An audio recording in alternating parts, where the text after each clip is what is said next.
हाँ जी स्टूडेंट, तो क्वेश्चन है यहाँ पे, एक ए शिप है जो वेस्ट डायरेक्शन में जा रही है 10 की स्पीड से, एक शिप बी है जो ए से साउथ डायरेक्शन में 100 किलोमीटर पे है और वो नॉर्थ की तरफ जा रही है 10 की स्पीड से। अब इसका मेन क्वेश्चन में पता क्या है? डायग्राम। सारा का सारा मुद्दा कहां पे आता है बच्चों? डायग्राम पे। चलो देखते हैं। सबसे पहले तो ये डायरेक्शन क्लियर करा करो, ये ईस्ट होती है, ये वेस्ट होती है, ये नॉर्थ होता है और ये साउथ होता है। ठीक है, ये तो आप लोगों को पता ही होगा। अब नहीं पता तो अभी याद कर लो।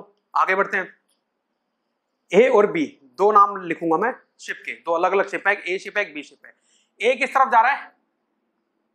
वेस्टवर्ड, तो ये हो गया ए शिप, ये वेस्ट डायरेक्शन में जा रहा है कितने की स्पीड से? 10 किलोमीटर पर आवर की स्पीड से।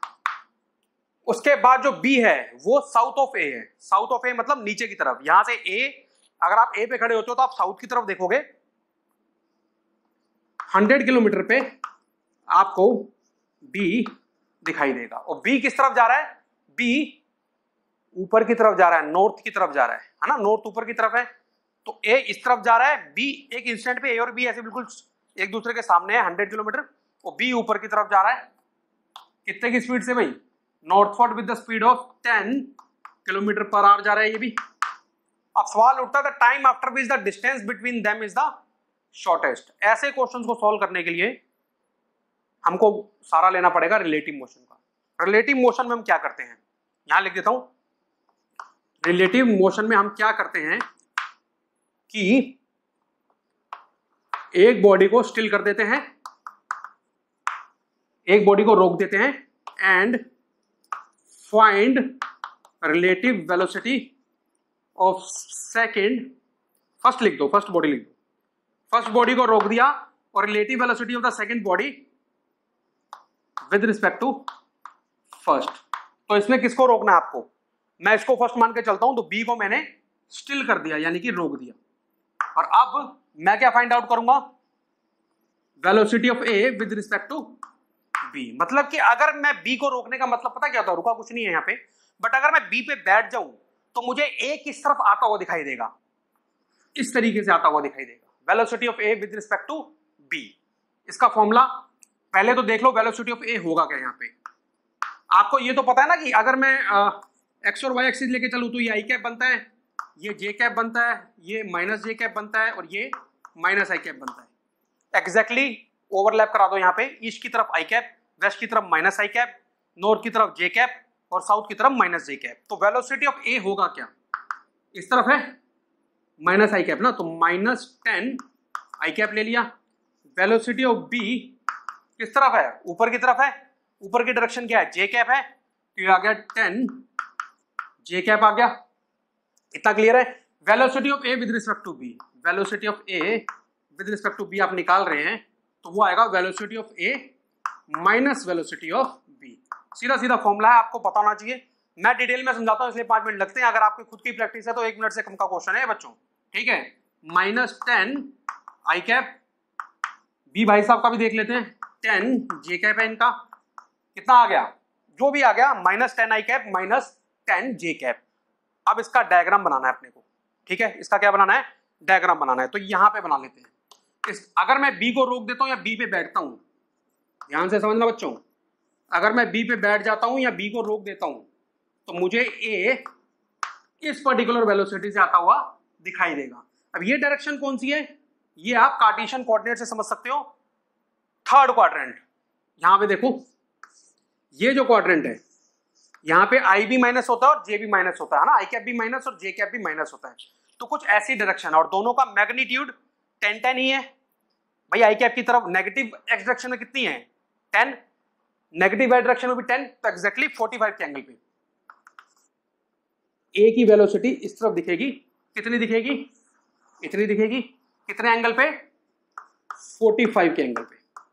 ये आपको पता होना चाहिए मैं कैसे कर रहा हूं, इतना तो आइडिया आपको होना चाहिए। ठीक है ना? मैं इस वेलोसिटी को जस्ट ड्रॉ कर रहा हूं क्योंकि बी को मैंने रोक दिया है, बी के ऊपर मैं बैठ गया हूं और ए को देख रहा हूं। तो ए इधर आते हुए दिखाई दे रहा है कितनी स्पीड से? इतने से, जो कि यहां पे मैंने लिखी हुई है। अगर ए इस तरफ आ रहा है तो ये ऐसे जाएगा। ठीक है, बी से यहां पे मैं क्या ड्रॉ करूंगा? परपेंडिकुलर, जब ए यहां पे पहुंच जाएगा, ए यहां पे था, जब ए यहां पे पहुंच जाएगा तो मिनिमम डिस्टेंस हो जाएगा, ठीक है, क्योंकि मैंने परपेंडिकुलर ड्रॉ किया है। ये डिस्टेंस हमको निकालना है, इसको मैं मान लेता हूं x। क्या मान लेता हूं? x। ये 45 है, तो बच्चों देख लेते हैं, ये 90 है, ये भी 45, आइसोसेलेस ट्रायंगल बन रहा है, राइट एंगल ट्रायंगल, वो भी आइसोसेलेस। ये x है, तो ये लेंथ भी हमारी क्या होगी? x ही होगी। और ये लेंथ कितनी है? 100 है। तो x का स्क्वायर प्लस x का स्क्वायर इक्वल टू 100 का स्क्वायर। तो देख लेते हैं, x का स्क्वायर प्लस x का स्क्वायर इक्वल टू 100 का स्क्वायर, ठीक है जी। x का स्क्वायर यानी 2x का स्क्वायर आएगा, 2 नीचे चला गया, 100 स्क्वायर अपॉन 2, और x का आंसर कितना आ गया? x का आंसर आ गया, अंडर रूट करूंगा 100 अपॉन रूट 2। ये तो हमारी लेंथ आ गई, यानी कि a ने कितना ट्रेवल किया इस तरफ? ये x लेंथ ट्रेवल की है, ठीक है। कितनी स्पीड से करी होगी? इसका मैग्नीट्यूड निकालो, यानी कि magnitude of a with respect to b। भाई ये एक ही, जब आप b को रोक देते हो तो a स्पीड से आता हुआ दिखाई देता है, यही कॉन्सेप्ट है रिलेटिव मोशन का। तो ये कितनी होगी? सिंपल सा कॉन्सेप्ट है, इसका आप मैग्नीट्यूड निकाल रहे हो ना, तो इस वेक्टर का मैग्नीट्यूड निकालना आपको, वो क्या आएगा? 10 का स्क्वायर प्लस 10 का स्क्वायर, 10 रूट 2। अब समझो ध्यान से, b रुका हुआ है, a यहां से यहां पहुंचता है, x कवर करता है इस पर्टिकुलर वेलोसिटी से 10 रूट 2 से। तो आप क्या कर सकते हो? टाइम निकाल सकते हो। टाइम निकालना बहुत आसान हो गया। Speed equal to distance upon time, time equal to distance upon speed. तो ए यहां से आया x अपॉन कितनी स्पीड से आया? 10 रूट 2 से। x का आंसर हमने निकाला हुआ है कहीं से, क्योंकि ये तो राइट ट्रायंगल ट्रायंगल बना था, ये लेंथ और ये लेंथ सेम थी, ये भी x था, ये भी x था, ये 100 था, निकाल लिया था हमने x की वैल्यू 100 अपॉन रूट 2। तो आप पुट करता हूं 100 upon root 2 divided by 10 root 2। Root 2 से रूट 2 भैया कैंसिल नहीं हो रहा है यहाँ पे, ये मैं बेवकूफी कर रहा था, आपको नहीं करनी है, ठीक है। ये मल्टीप्लाई हो जाएगा यहाँ पे। चलिए आगे क्या आएगा? 100 अपॉन 10 यहाँ आ गया, रूट टू से मल्टीप्लाई हो गया तो 2 आ गया, ये टोटल 20 बन गया, 20 और 100 5 आर, क्योंकि सब कुछ यहाँ पे किस में चल रहा है? किलोमीटर आर में चल रहा है। तो आपका आंसर कितना आ गया? 5 आर। ये आपका ऑप्शन होगा, ये आपका आंसर होगा। ये पूरा का पूरा बच्चे एक आपको रिवीजन पार्ट मैंने बताया है, ठीक है। आप बोलोगे डीप में, तो वो तो बाद में ही जब मैं डिटेल में समझाऊंगा रिलेटिव मोशन, वही समझा पाऊंगा। इतना आई थिंक काफी है। अच्छा क्वेश्चन है, आ जाए तो गड़बड़ है, ठीक है, क्योंकि लेंथी है थोड़ा, तो प्रैक्टिस अच्छी रखो। गड़बड़ नहीं है, प्रैक्टिस अच्छी रखो। कुछ टफ क्वेश्चन तो आपके आएंगे फिजिक्स में। चलिए